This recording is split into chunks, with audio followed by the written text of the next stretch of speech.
If there is such a thing as an average classroom,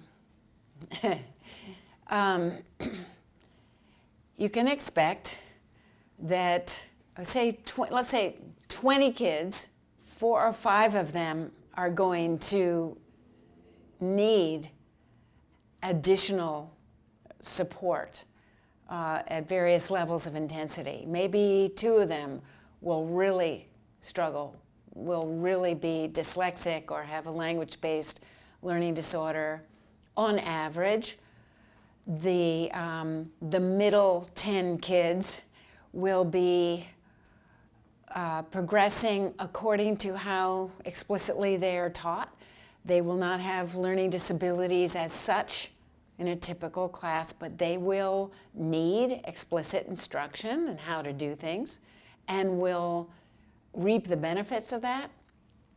And then the lucky teacher might have 4 or 5 who are self-taught, who come into school with all the foundations, who don't present any problems, who are whiz kids, who are going to learn, and I love to say this, in spite of the way they're taught.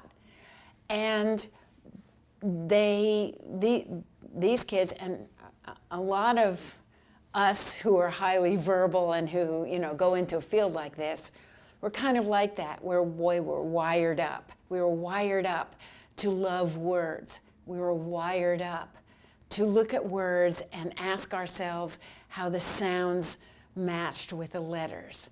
And we notice the details in print without someone pointing them out. So great. And you know what happens? Because classes have those kids, then it's very easy for a teacher to get reinforced incidentally for whatever method they're using. So if they're just having lovely guided reading with leveled books, well, those few kids are just sailing right ahead and, great. So the teacher tends to think, well, it's not the method that's the problem. I mean, some of my kids are learning, right? So the problem must be that these other kids just can't be taught. It happens all the time. I don't need to change what I'm doing because these kids are learning.